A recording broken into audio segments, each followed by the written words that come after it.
नमस्कार, Sudha's talk show STS मा यहाँहरु सबैलाई हार्दिक स्वागत छ। आज हामीसँग हुनुहुन्छ वरिष्ठ प्रसूति तथा स्त्री रोग विशेषज्ञ, परोपकार प्रसूति अस्पतालका पूर्व निर्देशक, Nepal society of obstetrics and gynae अर्थात् नेपाल प्रसूति तथा स्त्री रोग विशेषज्ञ समाजका पूर्व अध्यक्ष, मेरो आदरणीय व्यक्तित्व डाक्टर बिमला लाखे। नमस्कार डाक्टर साहब, धेरै धेरै स्वागत छ। Thank you very much. मलाई यहाँ बोलाउनु भएकोमा धेरै धेरै धन्यवाद। तपाईँको यस्तो प्रेस्टिजियस शोमा I feel very glad. Thank you. म डाक्टर साहबलाई एकदमै बोलाउन मन लागिराखेको, तर डाक्टर साहब थाहा छ व्यस्त हुनुहुन्छ भनेर। यो चाहिँ सबैलाई थाहा दिउँ है। म एउटा सानो आफ्नै संस्मरणबाट थाल्छु। म धेरै वर्ष उसमा भरतपुरमा विराटनगरमा काम गरेर बेलायतबाट ट्रेनिङ गरेर आएर अनि प्रसूति गृह आउँदाखेरि हाम्रो यो प्रमोसन हुने सिस्टममा म त थर्ड क्लासै थिएँ, प्रमोसनै भएको थिएन। एजुकेसनल क्वालिफिकेसन छ भइसक्यो। त्यहाँ गाइनीको एकदम आफै अस्पताल जस्तो चलाएर आएको उसमा विराटनगरमा पनि, त्यसपछि फर्दर ट्रेनिङ गरेको। तर यहाँ त मलाई भर्खर पास भएको डाक्टरहरूसँग त्यस्तै मात्रै काम गर्ने गरी ड्युटी दिइरहेछ अस्पतालमा त। अनि म दिक्क हुन्थेँ, तर काम त गर्नै पर्थ्यो, अब जागिरी मान्छे। अनि डाक्टर साहबले मलाई सुधा तिमी आऊ नेसोगमा, हामी वर्कसप गरौँ भनेर प्रसूतिमै पनि पार्टोग्राफको वर्कसप गरौँ भनेर बोलाउनु भएको थियो। वर्कसप भनेर के हो भनेर म जिल्लो परेको थिएँ। अनि पार्टोग्राफ भनेपछि त त्यो सुत्केरीको प्रोग्रेस मोनिटर गर्ने, त्यो त आफूले गरिरहेको काम। ल हुन्छ भनेर म गएँ, डाक्टरसँग काम गरेँ। त्यसले मेरो पुरा जिन्दगीको बाटो नै मोडिदिएर जे जति मैले जीवनमा सफलता प्राप्त गरेको छु, त्यो एउटा इन्सिडेन्स डाक्टर साहबले दिनुभएको एउटा अपर्च्युनिटी, त्यसलाई चाहिँ म कहिले बिर्सिन सक्दिनँ। त्यसैले डाक्टर साहबले आज घरमा मेरो यसरी यो सोमा बोलाउन पाउँदाखेरि डाक्टर साहब आइदिनु भएकोमा I am so so so grateful. Thank you. Thank you Sudha, तपाईँले त्यति याद गर्नुभएको रहेछ। आइ एम सो ह्याप्पी कि मैले somehow I recognize your potentiality भनौँ न। So she can do better, she can do I mean help me out भनेर चाहिँ पनि मैले तपाईँलाई चाहिँ रोजेको हो। र त्योभन्दा पनि मैले चाहिँ याद गर्दाखेरि देशको इलेक्सन हुने बेलामा, तपाईँलाई याद छ कि छैन? एकदम देशको इलेक्सनमा म प्रेसिडेन्ट थिएँ। अनि मलाई चाहिँ एउटा जेएनआर मेहनती इन्टेलिजेन्ट जेनरल सेक्रेटरीको जरुरत थियो।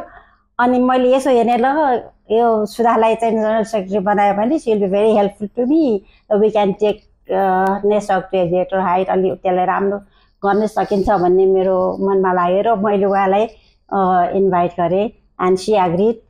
त्यो बेलामा अर्को डाक्टर निलम, टिचिङ हस्पिटलको डाक्टर निलमले उम्मेदवारी दिइसक्नु भएको थियो महासचिवको। डाक्टर साहबले नै निलमसँग कुरा गर्नुभयो, ए तिमी टाढा छौ, प्रसूतिसम्म नेसकको अफिससम्म आउन गाह्रो हुन्छ टिचिङबाट, सुधालाई छोड्दै तिमी साइन्टिफिक ल्याऊ भनेर भन्नुभयो। अनि उसले निलमले पनि हुन्छ भनेर निलमले साइन्टिफिकमा बस्यो, मलाई जेनरल सेक्रेटरीमा बनाइदियो। अनि जेनरल सेक्रेटरी गरेँ। त्यसपछि अझै एउटा थप्छु है डाक्टर साहब? हुन्छ। अनि हामी दुईजना मिलेर खुब काम गऱ्यौँ। म जिएस, डाक्टर साहब अध्यक्ष है। त्यसपछि डाक्टर साहबको टर्म सिद्धिएपछि अनि अर्को वर्ष मेरो जिएस पनि सिद्धिएपछि अब के गर्ने भन्दाखेरि प्रेसिडेन्टको लागि लड्ने नि भन्नुभयो। अनि मैले यति छिटो नै मलाई कसले दिन्छ भोट डाक्टर साहब दिँदैन नि भने, ल तिमीले यति राम्रो काम गरिरहेछ, don't you know you should strike the iron when it is hot, पछि मान्छेले बिर्सिन्छ तिमीले काम गरेको, अहिले गरिहाल भन्नुभयो। त्यसले अनि म अध्यक्षमा लडेँ। त्यसपछि त रेस्ट इज हिस्ट्री। अनि कति जितियो है।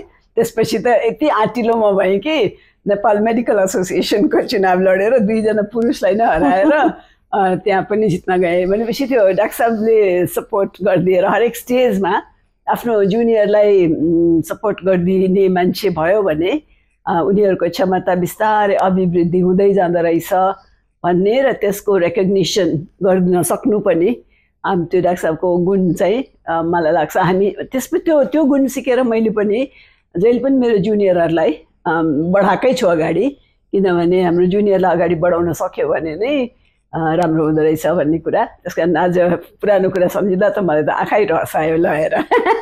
आइएम सो ह्याप्पी सुधा। त्यसपछि त्यो मात्रै होइन अब पोटेन्सियल भएपछि त्यो पछि बढ्दै गयो। बढ्दा बढ्दा सुधा चाहिँ नि फर्स्ट फिमेल मेडिकल डक्टर चाहिँ नि सेक्रेटरी डिपार्टमेन्ट अफ हेल्थ सर्भिसको सेक्रेटरीसम्म हुनुभयो। I'm so proud of it and she still going ahead. त्योभन्दा पनि धेरै धेरै काम गर्नुभयो। I'm so happy. Thank you, Daksa. Thank you. So let's come back to हाम्रो सम्बन्ध स्थापना भएको कुरा त हामीले गऱ्यौँ। अब डाक्टर साहबको करियरमा डाक्टर साहबले धेरै काठमाडौँको मान्छे है विभिन्न जिल्लाहरूमा भरतपुरमा राजविराजमा विराटनगरमा थुप्रो ठाउँमा काम गर्नुभयो नि। पछि मसँग त प्रसूति गृहमा काम गर्दा म भर्खर MBBS सकाएर आएपछि भेट भएको हो। भनेपछि डाक्टर साहबको करियरको इन्ट्रेस्टिङ कुराहरू खास गरी सुरुका दिनको जुन अहिलेभन्दा कम सुविधा भएका दिनहरूमा कसरी काम गर्नुभयो के गर्नुभयो त्यसको अलिकति बताउनु न। मेरो त्यो नेचरमा काम गरेको जर्नी त धेरै नै लामो भइसक्यो। अलमोस्ट मैले चाहिँ गभर्मेन्ट सर्भिसमा अलमोस्ट 40 वर्ष जति काम गरेछु and in various levels medical officer senior medical officer भएर अब कन्सल्टेन्ट गाइनेकोलोजिस्टसम्म भनौँ न अहिले यहाँसम्म काम गरेछु। अब त्यति लामो अब त धेरै नै भयो मेरो एक्सपिरियन्सको कुरा गर्दाखेरि त धेरै नै प्रिमिटिभ स्टेजबाटै स्टार्ट गरेको भन्नुभयो पनि हुन्छ। मैले 23 सालमा जोइन गरेको थिएँ गभर्मेन्ट सर्भिस श्री 5 को सरकार त्यतिखेर 23 सालमा जोइन गरेर म फ्यु मन्थ्स 13 सालमा काम गरेको थिएँ। त्यसपछि मलाई चाहिँ भरतपुर खटाइयो। भरतपुरमा राम्रो फेसिलिटी छ त्यहाँ जानु भनेर चाहिँ कागज दियो र त्यहाँ जोइन गरेँ। त्यहाँ जाँदाखेरि त म त छक्क परेँ। म दिल्लीमा पढेर आएको है 6-7 वर्ष दिल्लीमा बसेर हाउससप गरेर आएको मान्छे त्यहाँ त बत्ती नै नभएको अस्पताल रहेछ। बत्ती नै छैन रहेछ। अनि त्यस्तो ठाउँमा गएर म चाहिँ नि almost 2 years and I work. अनि मेरो चाहिँ नि एक्सपिरियन्स यो मेडिकल क्यारियरको एक्सपिरियन्समा सबभन्दा धेरै एक्सपिरियन्स मैले चाहिँ दिन पाएको नि भरतपुरबाट भनेर त भने पनि हुन्छ।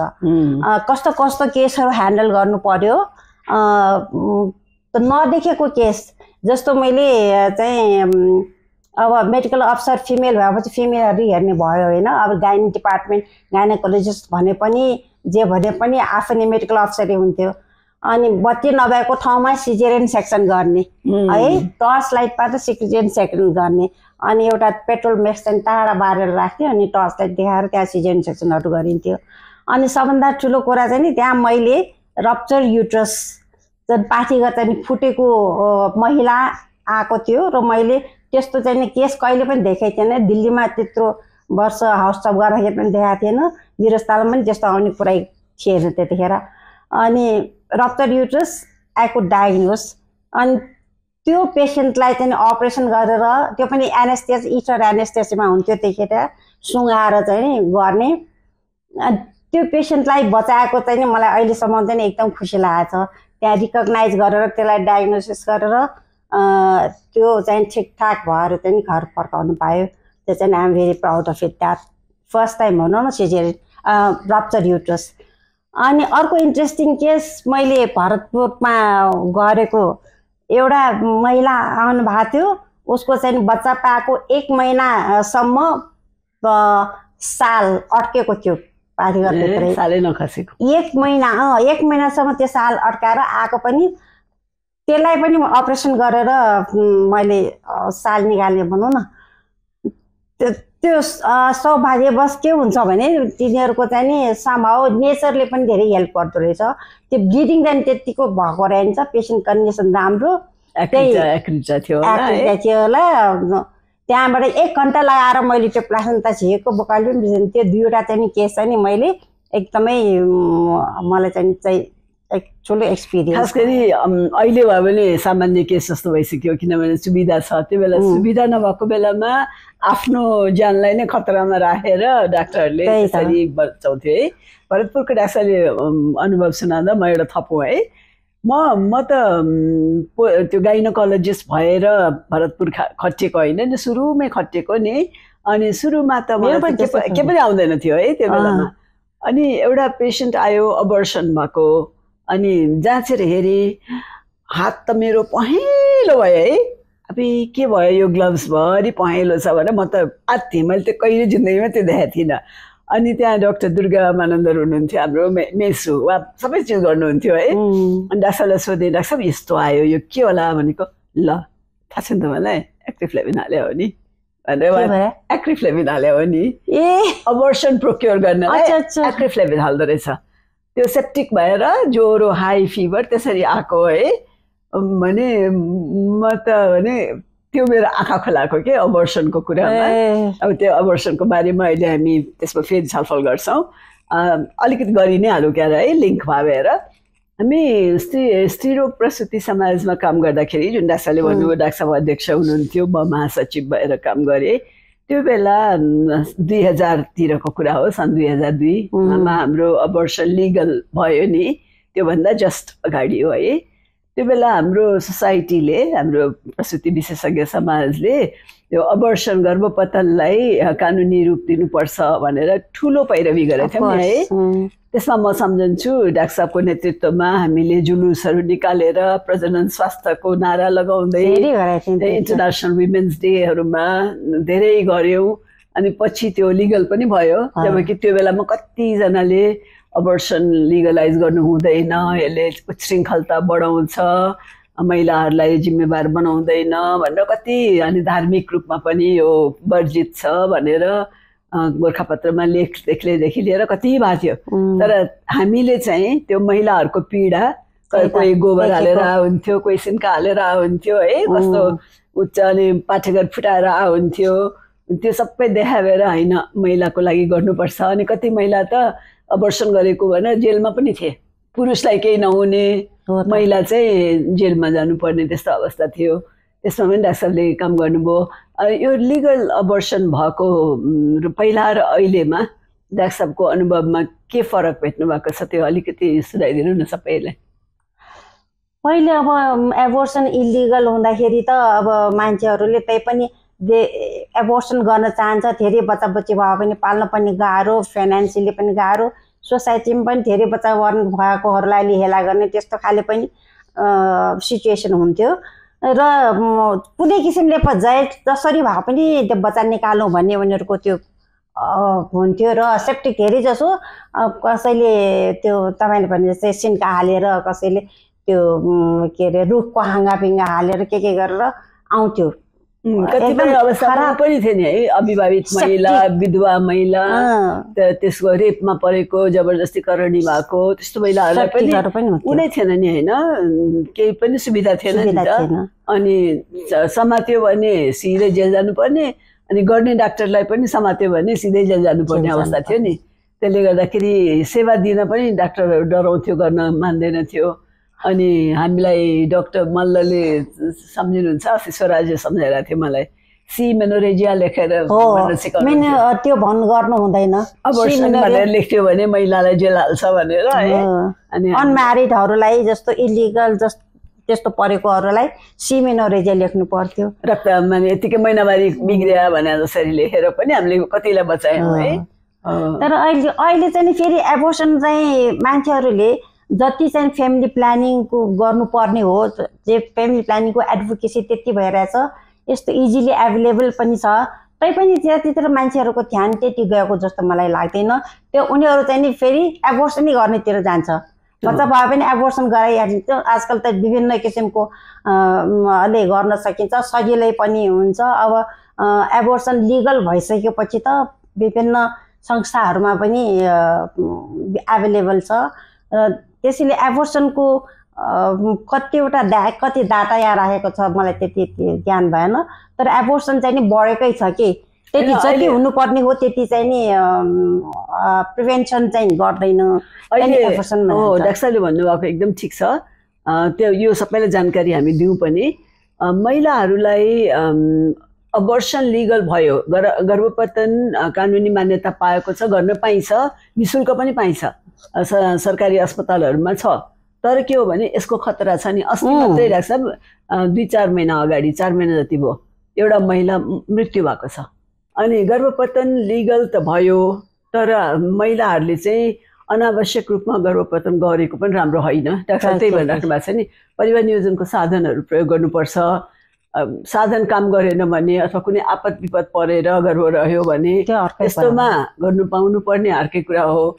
तर साधन चाहिँ प्रयोग नगर्ने अनि गर्भ भयो भने गर्भपतन गर्ने भन्ने खालको जुन अचेल ट्रेन्ड देखाएको छ त्यो चाहिँ फेरि सरासर गलत हो।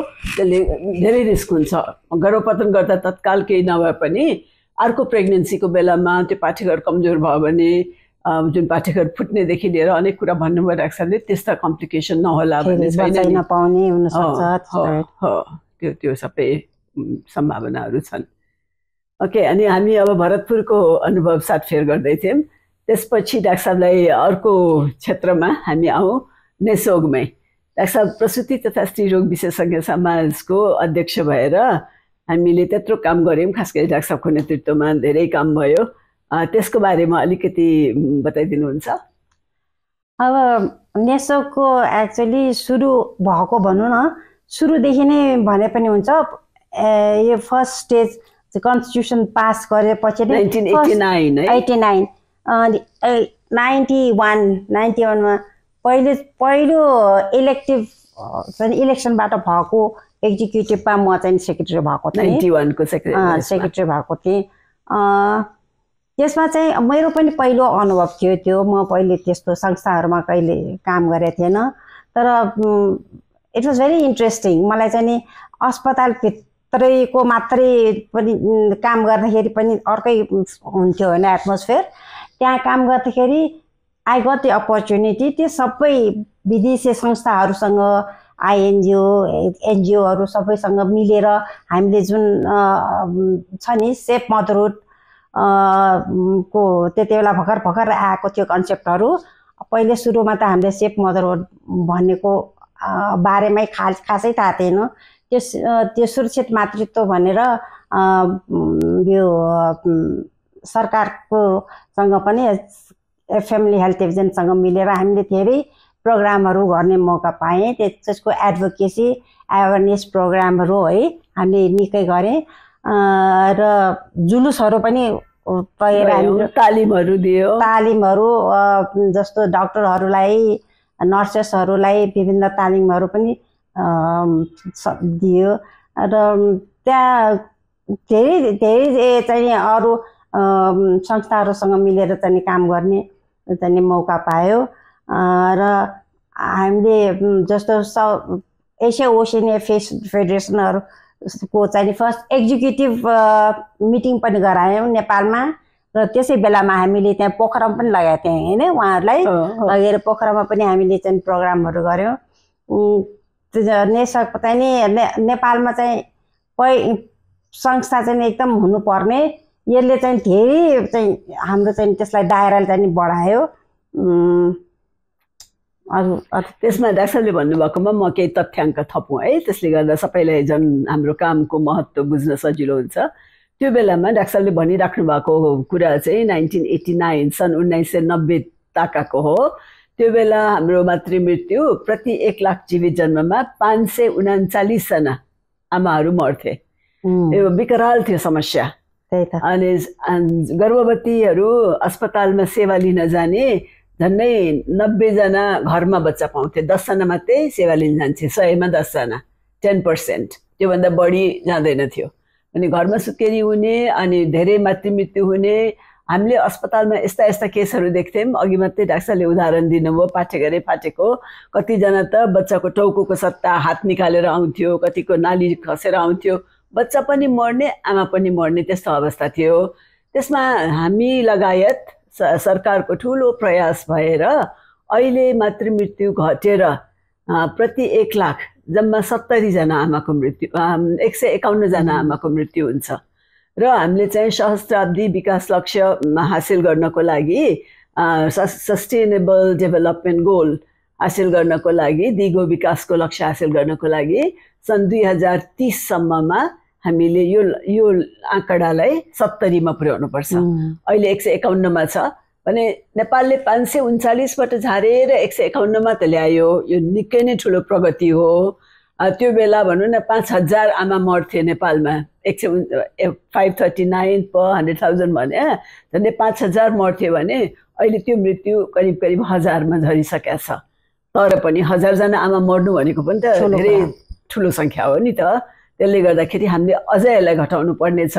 तर मलाई खुसी चाहिँ कहाँ लाग्छ भने हामीले यो प्रारम्भिक चरणमा जब आमा सुरक्षाको यो कन्सेप्ट अवधारणा र आमाको स्वास्थ्य र नवजात शिशुको स्वास्थ्यको महत्त्व को जुन प्रकारले पब्लिक हेल्थको महत्त्व जनाउनु पर्थ्यो त्यो जनाउने बेलामा इतिहास लेख्ने बेलामा भनौँ न हामीले आफ्नो आफ्नो भूमिका निर्वाह गर्न पायौँ है। त्यसैलाई डाक्टर साहबले सिकाउनु भएको कामलाई अघि बढाउँदै म सचिव भएको बेलामा त यो निःशुल्क हाम्रो आमा सुरक्षा कार्यक्रम नै पनि लागू भएको छ। अहिले प्रसुतिको केयर धेरै नै देशभरि एक्सपान्ड भएको छ। गर्भको जाँचदेखि लिएर डेलिभरीहरू सिजेरियन सेक्सन समेत निःशुल्क पाउँछन् भनेपछि नेपाल सरकारले ठुलो उपलब्धि हासिल गरेको छ। र त्यसमा विभिन्न पेशागत सङ्घ सङ्गठनहरू सुरक्षित मातृत्व सञ्जाल महासङ्घको पनि त डाक्टर साहब सदस्य हुनुभयो होइन भने हामीले धेरै त्यो काम गऱ्यौँ। त्यो इतिहासका कुराहरू अहिलेको जेनेरेसनलाई थाहा छैन कि त्यसकारण यी कुराहरू पनि यही भिडियो मार्फत पनि दिँदाखेरि डाक्टर साहब जस्तो नेताहरूको एउटा स्वास्थ्य क्षेत्रकै लिडरहरूको रोल पनि समाजले चाहिँ थाहा पाउनु बहुत महत्त्वपूर्ण छ जस्तो मलाई लाग्छ। र त्यसमा डाक्टर साहबले आफ्नो कुरा राखिदिनु भयो, म त एकदमै खुसी छु। अब त्यो सेफ मदरहुड त्यसपछि म चाहिँ सेफ मदरहुड नेटवर्क फेडरेसन त्यहाँ पनि यो छ नि नेसकको चाहिँ नि प्रेसिडेन्ट त्यहाँ पनि मेम्बर हुने रहेछ। अनि डाक्टर सन्मय दैलीले मलाई अब तिमी जाऊ त्यहाँ मिटिङमा भनेर पठाउनु भयो। त्यहाँ त्यसपछि त म त्यहाँ नेटवर्कमा धेरै वर्षसम्म काम गरेँ।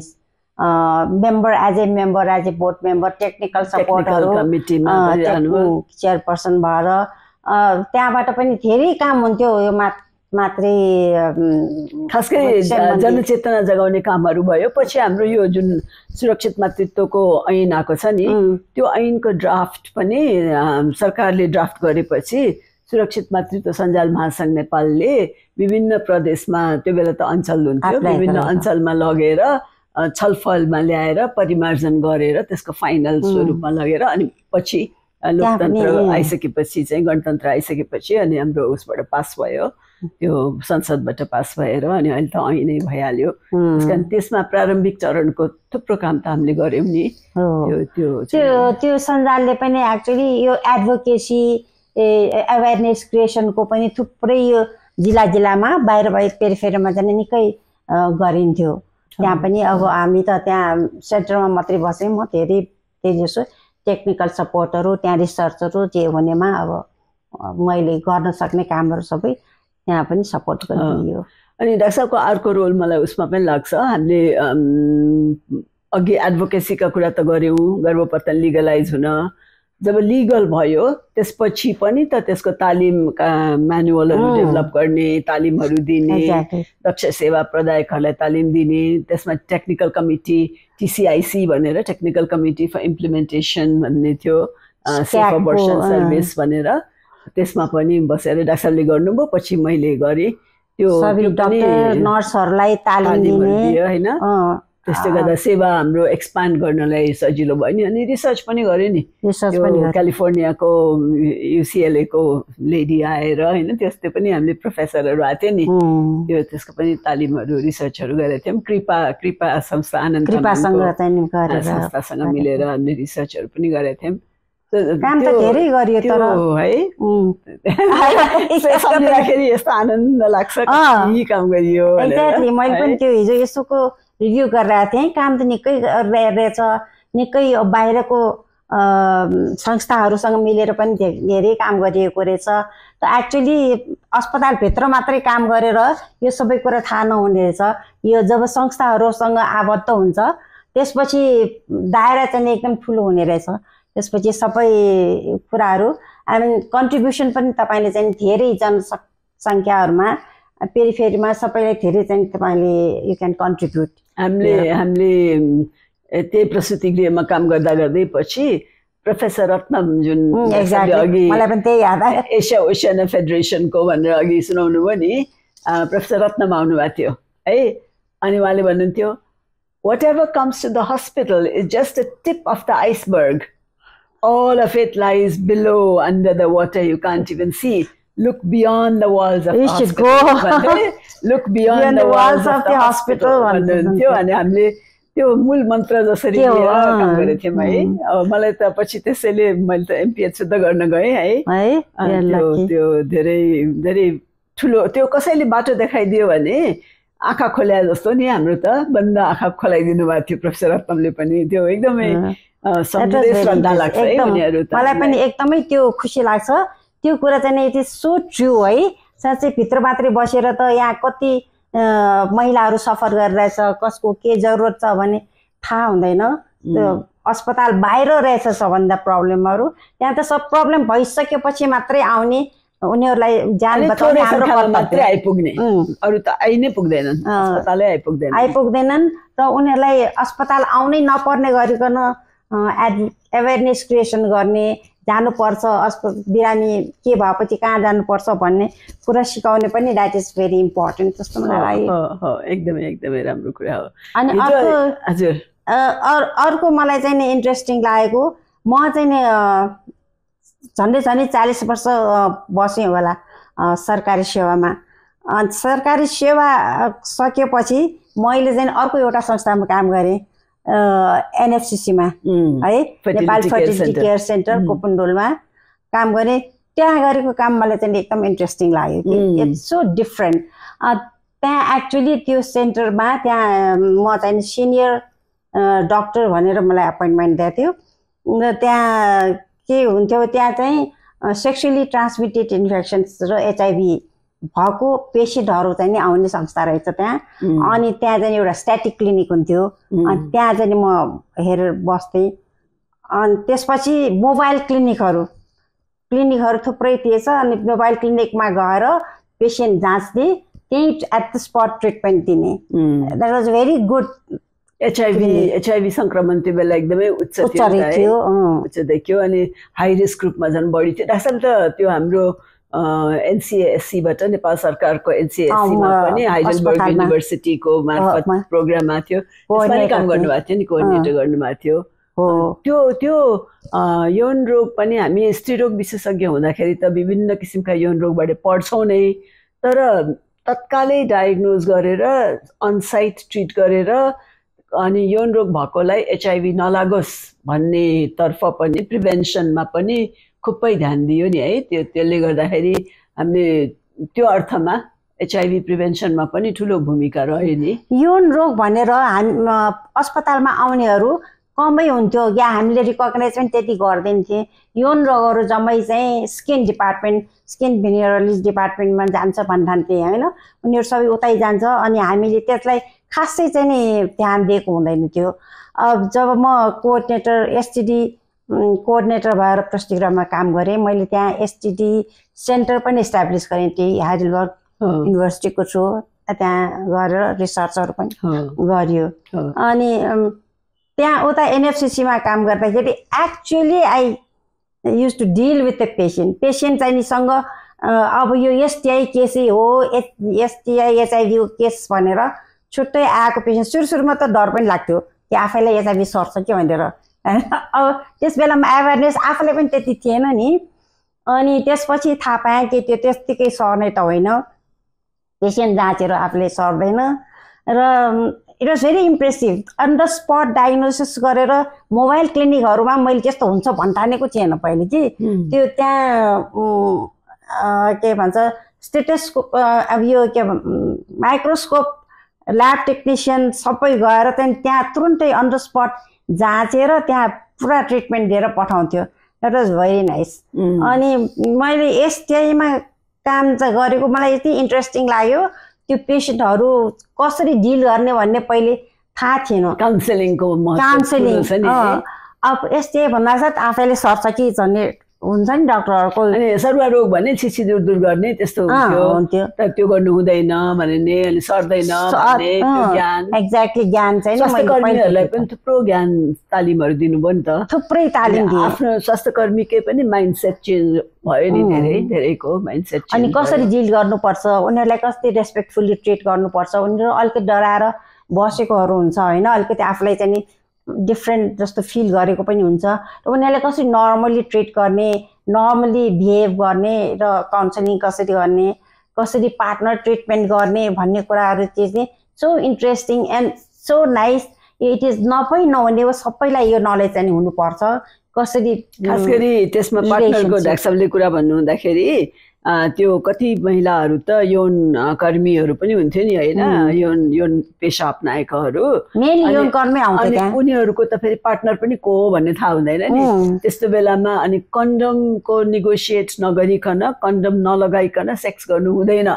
भनेर उनीहरूलाई त्यो ज्ञान र त्यो क्षमता र त्यो भनौँ न एउटा नेगोसिएसनको स्किल्सहरू पनि सिकाउनुहुन्थ्यो नि होइन जो पाए त्यही आउँछन् सेक्स गर्न अनि आफूलाई रोग सार्दैला भन्ने कत्रो डर हुन्छ नि त उनीहरूलाई पनि अनि उनीहरू मार्फत फेरि अन्यलाई रोग सर्ला भन्ने भयो अनि कसरी कन्डम नेगोसिएसन गर्ने भन्ने खालको पनि कुराहरू सिकाउनुहुन्थ्यो नि द्याट वाज भेरी इम्पोर्टेन्ट अनि condom how to use condom भन्ने पनि धेरै जसोलाई थाहा हुँदैन मेल कन्डम फिमेल कन्डम हुन्छ भन्ने पनि थाहा थिएन र त्यो कन्डम डिमोन्स्ट्रेसनको काम मैले त्यहाँ एउटा युएनएफपीसँग गरेर मैले निकै गरेछु कि एन्ड एभ्रिबडी एप्रिसिएटेड कि कस्तो राम्रोसँग it is a normal life है नर्मल लाइफ भनौँ त्यो नर्मल लाइफलाई चाहिँ नि कसरी नर्मली लिने कसरी त्यसलाई चाहिँ नि प्रपर युज गर्ने भन्ने कुराहरू चाहिँ नि इट इज भेरी इम्पोर्टेन्ट सबैले सिक्नुपर्ने कुरा हो यो एक्चुअली मलाई पहिला म पनि भर्खरै आएर डाक्टरसँग काम गर्दाखेरि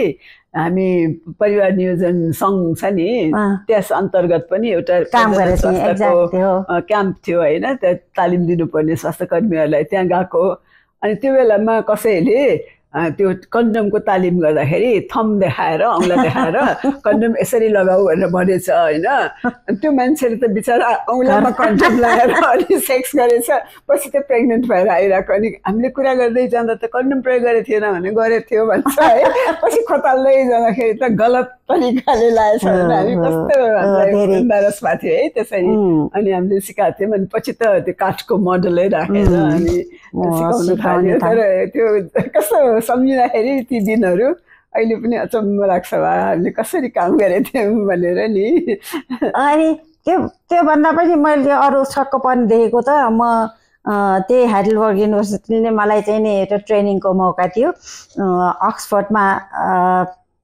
ऱ्याडक्लिफ इन्फर्मरीमा काम गर्ने गर्थेँ त्यहाँ कन्सल्टेन्टले how they treat the patient भनेको कसरी राम्रोसँग बिहेभ गर्छ भनेर मैले त्यहाँ सिकेँ मेल पेसेन्टको फिमेल कन्सल्टेन्ट थियो मेल पेसेन्टहरूलाई जाँच्ने र उनीहरूसँग बिहेभ गर्ने यस्तो नर्मली यस्तो राम्रोसँग गर्नुहुन्थ्यो कि त्यो चाहिँ नि सबैले सिक्नुपर्ने कुरा कि त्यो यहाँ आएर मैले पनि निकै चाहिँ सिकाएँ अरू डक्टर्स नर्सेसहरूलाई that was a very big experience for me bias क्लारिफिकेसनको पनि वर्कसपमा सिकाउनुहुन्थ्यो टेक्निकहरू किन हामीले आफैले नकारात्मक सोच्यौँ भने त बिरामीलाई नकारात्मक भावनाले नै हेर्छौँ त्यो गर्नु हुँदैन भनेर कति तालिमहरू भएको थियो सो हिजो हाम्रो नेपाल प्रसुति तथा स्त्री रोग विशेषज्ञ समाजको हाम्रो कन्फरेन्स थियो नि है त्यसमा हामी यसो हेर्दै जाँदाखेरि अहिले त 850 पुगिसकेछन् हामी त्यो बेलामा भर्खर 200 थियौँ डाक्टरहरू है 200 पनि पुगिसकेका थिएनौँ अनि अहिले यो विधा त यति मजाले बढेछ अनि डाक्टरले हिजो दङ्ग लाग्यो होला है त्यो यङ डक्टर्सहरू कति कम्पिटेन्ट कति राम्रो काम गरिरहेका छन् सबै हेर्दाखेरि म त दङ्ग परेर आएँ एकदम चेन्ज एकदमै कहाँ आकाश टाइम पनि भयो नि है इट हेज इभोल्युटेड अब भनौँ न अब हामी कुरा गर्दैछौँ कति 30 वर्ष अगाडिको 20-25 वर्ष अगाडिको कुरा अहिले चाहिँ नि धेरै कुराहरू चेन्ज भइसकेको नयाँ चिजहरू यति आइसकेको छ त्यो कन्फरेन्सबाट थाहा पाएँ कि यो अपडेट गर्नु पनि एकदम जरुरी छ हैन सबै नयाँ औषधिहरू आएछ नयाँ रोग निदान गर्ने उपायहरू नयाँ आएका छन् होइन। अहिले हामीलाई यो बाँझोपनाको उपचार पहिला त्यति हुँदैन थियो, बाँझोपनाको उपचार छ। पहिला पहिला ऊ थिएन, गर्भमा रहँदाखेरि बच्चा कुनै विकलाङ्ग जन्मिन्छ कि भन्ने जाँचहरू थिएन। अहिले प्रसुति गृहमा त्यसको युनिट नै सुरु भइसक्यो, जाँचहरू पाइसक्यो भन्दाखेरि पहिलाको हेरिकन त धेरै धेरै नै नेपालमा पनि धेरै विकसित भइसकेको छ। खालि अब जनरल पब्लिकलाई कति थाहा छ छैन, जनरल पब्लिकलाई चाहिँ अवेर हुनु पर्यो, यस्तो फेसिलिटिजहरू एभाइलेबल छ, त्यसको चाहिँ सदुपयोग गर्न चाहिँ सबैजना चाहिँ जानुपर्छ ठाउँमा। अहिले पनि घरैमा बसिरहने चाहिँ अवस्था पनि धेरैजनाको छ। अब हामी कहाँ भनौँ न, धेरै जस्तो ग्रामीण अवस्था बाहिरतिर चाहिँ डाक्टरहरू पाउँदैन भन्छन् होइन, सबै ठाउँमा एभाइलेबल छैन। तर यस्तो ठाउँमा गयो भने यस्तो सबै प्रविधिहरू छन् र राम्रो ट्रिटमेन्टहरू पाउन सकिन्छ भने यो अलि अवेरनेस चाहिँ अझै चाहिन्छ जस्तो लाग्छ। हामीले अघि औसतमा 151 प्रति लाख जीवित जन्ममा महिलाहरूको मृत्यु भएको छ भन्ने कुरा गऱ्यौँ नि। तर हाम्रै देशभित्र तराईका जिल्लाहरूको कुरा गऱ्यो भने मध्य प्रदेशको र लुम्बिनी प्रदेशको त्यहाँ फेरि 200 भन्दा बढी नै छन्। 151 होइन कि, औसतभन्दा बढीको मृत्यु भएको छ। जबकि तराईमा पहुँचको हिसाबले त सजिलो छ नि त, नजिकै छन् अस्पतालहरू। तर त्यो महिलाहरूको घरमा गराइराखेको बानी, फेरि घरायसी व्यवधानहरू, ट्रेडिसन, आफ्नो मेरो सासूले गरेको छैन म किन जाने भन्ने, अथवा सासूहरूले जान नदिने, त्यो अझै पनि छ। त्यसले गर्दाखेरि डेलिभरी पनि संस्थामा नजाने, जटिलता थपेर मृत्यु हुने कुराहरू चाहिँ अझै छ। लुम्बिनीमा पनि त्यो रिमोट भएको ठाउँमा छन् है, र यता मध्य प्रदेशमा पनि धेरै छ। अहिले सौभाग्यवश दुर्गम हाम्रो हिमाली जिल्लामा चाहिँ बरु अलिकति कम भएको छ। त्यसकारण डाक्टरले भन्नुभयो एकदम कुरा ठिक हो, हामीले धेरै मेहनत अझै गर्न बाँकी छ, पुगेको छैन र महिलाहरूले पनि जागरुक हुनुपर्छ। र हाम्रो चाहिँ अहिले देशमा एउटा भाष्य निर्माण भएको छ, केही भएन भन्ने।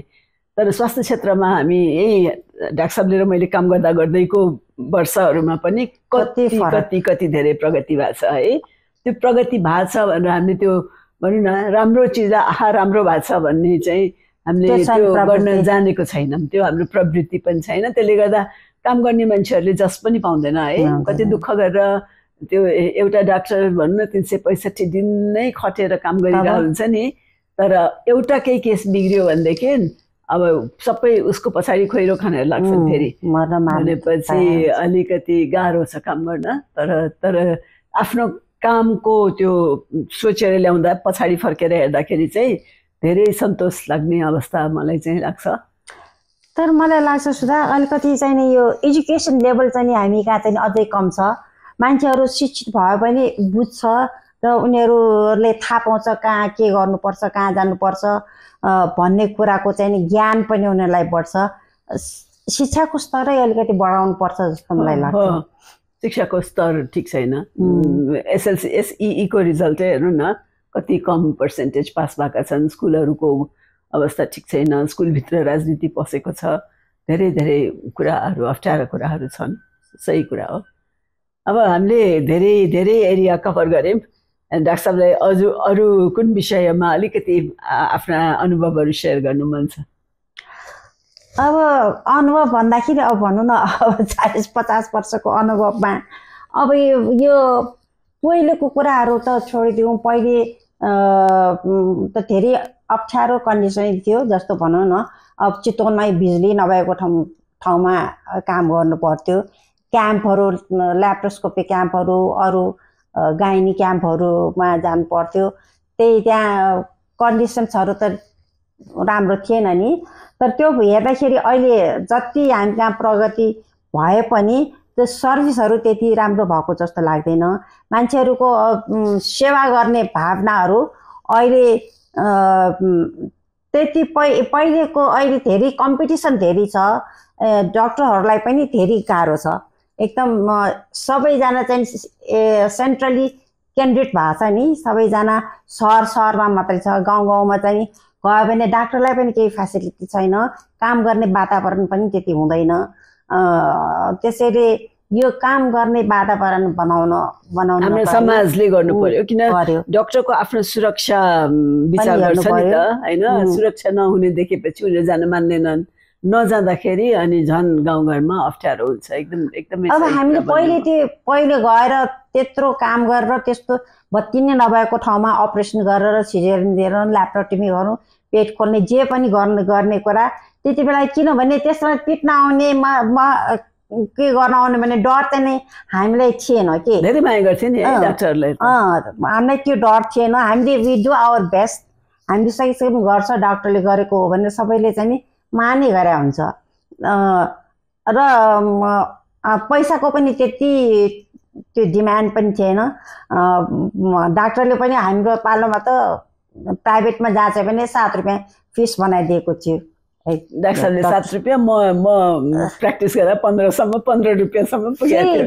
त्यति बेला हामीले सेटिस्फ्याक्सन नै थियो हामीले त्यस्तो त्यो पनि थिएन कि त अहिले त भनौँ न यति कस्ट पनि हाई छ एउटा इन्स्ट्रुमेन्ट राख्नु पर्यो भने कति महँगो हुन्छ हैन पढाइ पनि महँगो भयो पढाइ पनि महँगो हामी थोरै मान्छेले पढ्न पायौँ तर जति पायौँ छात्रवृत्तिमा पढ्यौँ त्यसले गर्दा हाम्रो पढाइमा लगानी थिएन अहिले चाहिँ पढाइमा पनि ठुलो लगानी छ अनि त्यो हिसाबले तलब कम छ डाक्टरहरूलाई पनि त्यहाँनिर हामीले पहिले इन्टरभ्यूमा किन डाक्टर पढ्न जाने भन्दाखेरि सेवा गर्ने हामी भन्ने चाहिँ नि हाम्रो त्यो थियो त्यही सेवा भावले हामी सेवा गर्थ्यौँ तर आजकल के भयो भने अब उनीहरूको कति खर्च गरे हुन्छ हैन अब त्यो सबैजना त्यो कम्पिटिसनमा त्यही लागेको हुन्छ अनि त्यो चाहिँ नि अलिकति त्यसलाई चाहिँ कसरी सुधार गर्ने हो त्यो सुधार गर्नुपर्ने सही कुरा हो हाम्रो पेशा चाहिँ पैसा कमाउन सकिने पेशा भए तापनि प्राइमरीली यो सेवामूलक पेशा हो नि त्यसकारण त्यो चाहिँ हामी डाक्टरहरूले भुल्नु चाहिँ हुँदैन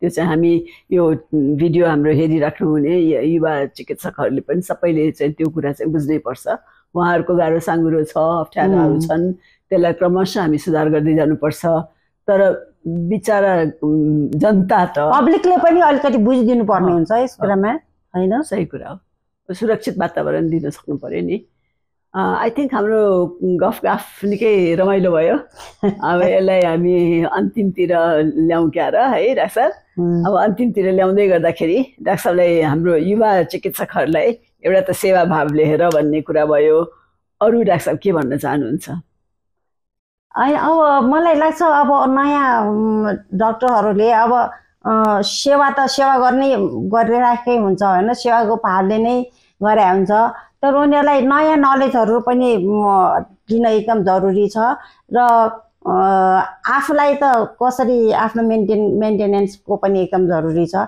त्यस साथसाथै कसरी मान्छेहरूलाई चाहिँ नि मेन फर्स्ट एन्ड फरमोस्ट काम भनेको सेवा नै हो कि हामी चाहिँ डाक्टर पढ्ने भनेकै मान्छेहरूको दुःख पीडा हटाउनलाई हो उनीहरूको राम्रो स्वस्थ जीवन बाँच्न सकोस् भन्ने त्यो भाव चाहिँ प्राइमरी हुनुपर्छ र अरू चाहिँ नि त सँगसँगै त आफ्नो पनि त हेर्नुपर्छ आफ्नो जीवन पनि कसरी चलाउने भन्ने कुरालाई पनि त्यसमा ज्ञानको अभिवृद्धि गर्नु पर्यो सिपको अभिवृद्धि गर्नु पर्यो अघि डाक्टरले जुन कुरा भन्नुभयो कम्युनिकेसनको स्किल धेरै जसो यो डाक्टर र बिरामी बीचको द्वन्द्व चाहिँ हामीले राम्रोसँग बिरामीलाई कुराहरू नबुझाइदिएर पनि हो त्यो कुराहरू अलि बुझाउनलाई प्रयास गर्नु पर्यो कम्युनिकेसन स्किल डेभलप गर्नु पर्यो अनि नेपालको ऐन कानुन नियमहरू पुरा जान्नु पर्यो कतिपय अवस्थामा अहिले नै पनि हाम्रो सुरक्षित गर्भपतनको नै ऐनको हामीले कुरा गऱ्यौँ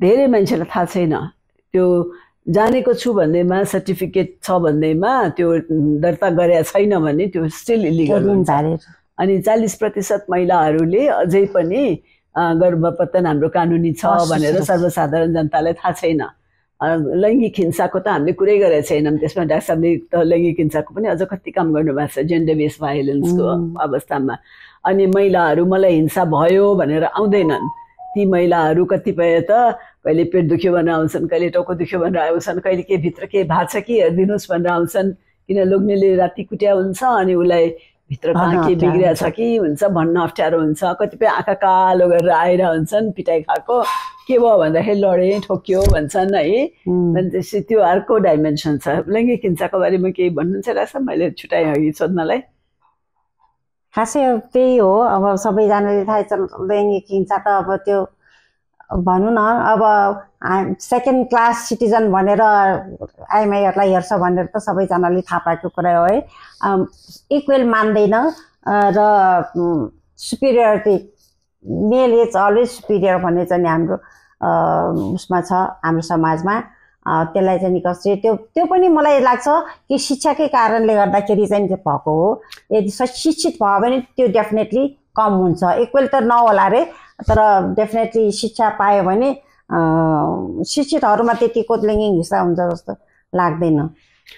कस्तो रहेछ भनेदेखि हामीले महिलाहरूले लैङ्गिक हिंसाका कुराहरू गर्छौँ नि, त्यो पुरुषहरूलाई पनि हामीले ओरिएन्टेसन गरेका छैनौँ भने महिला चाहिँ ओरिएन्टेसन पाइसक्यो अनि आफ्नो घरमा गएर आफ्नो अधिकार खोज्छ, अनि पुरुषलाई त्यो देखेर रिस उठ्दो रहेछ। त्यसकारण पुरुषले पनि साथसाथै हामीले सेन्सिटाइज गरिदिनु पर्ने रहेछ, नत्र भने चाहिँ यो मसँग झगडा किन गरिरहेछ यसले, अथवा किन यो खोजिरहेछ भने न्यू खोजे जस्तो उसले फिल गर्ने रहेछ।